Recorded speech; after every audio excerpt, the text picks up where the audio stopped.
With permission from Scholastic. Chapter 11, Big Nate on a Roll.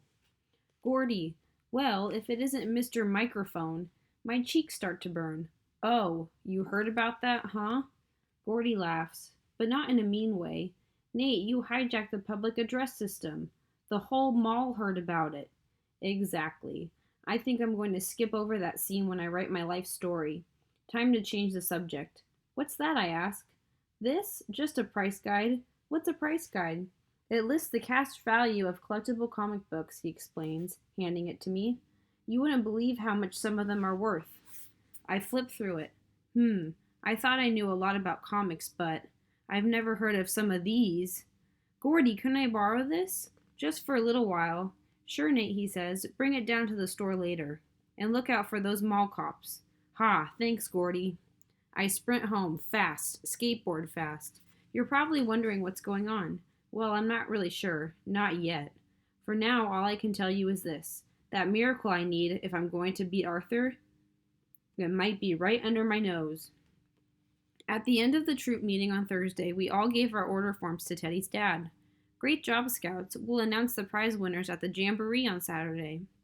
Guys, Arthur asks us, what is a Jamboree? It's sort of a Timber Scout carnival, Francis says.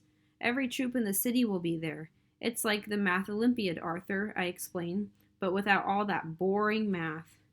There's Arthur's ride. He waves as he climbs into the car. Well, I hope I will be winning a prize, he says. So long, guys. He hopes he'll win, Teddy wonders aloud. The way Arthur's been selling those wall hangings, he's a lock. Don't be so sure, boys, I say. Arthur just might have some competition.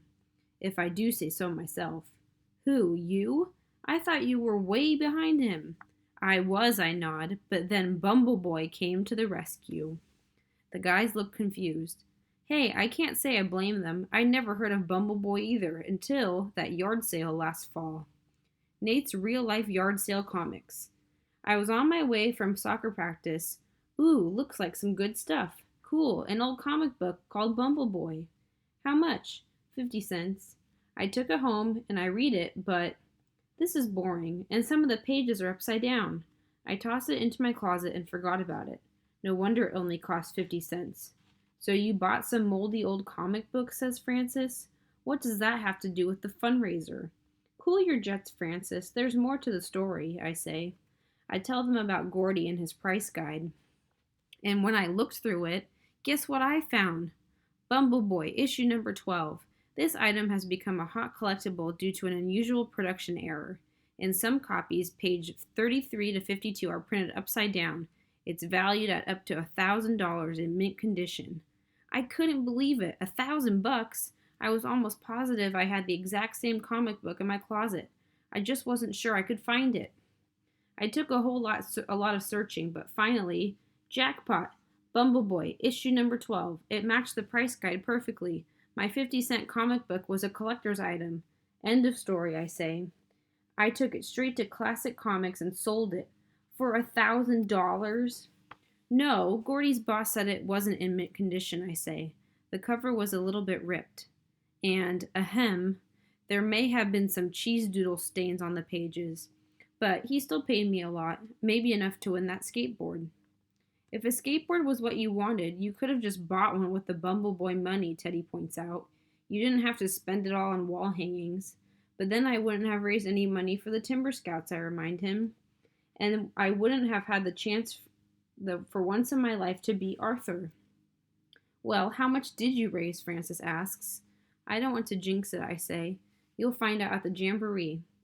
On Saturday morning, Francis and I walk over to the football field where the Jamboree is.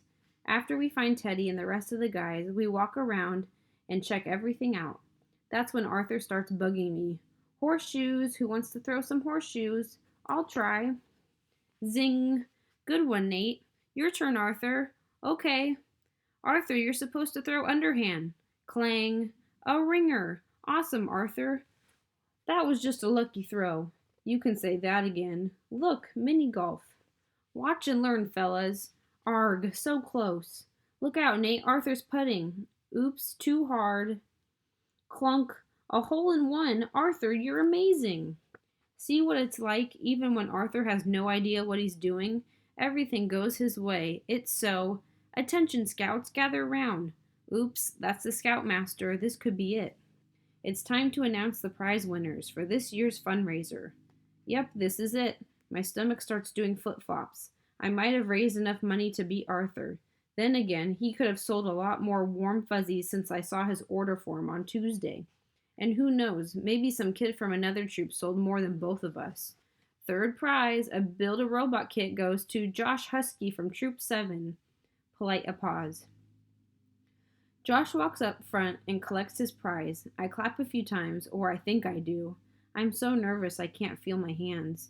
And now for the top 2 prize winners. Pause. And this is the first time ever we have a tie. Arthur Pashkov and Nate Wright, both of Troop 3. Please come on up, boys. Everybody's clapping. People are pushing us toward the podium. I feel numb. So that's what I get for chasing after Arthur for 2 weeks, a tie? Both these scouts sold 58 wall hangings. They each deserve the grand prize, the scoutmaster announces as we reach the podium. But there can only be one winner.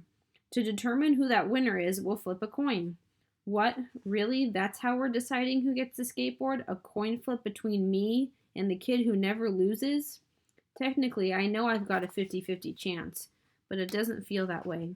Not against Mr. Lucky.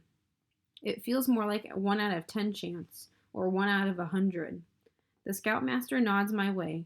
Call it, young man, and before I can even think about it, the coin's in the air. Heads, I say.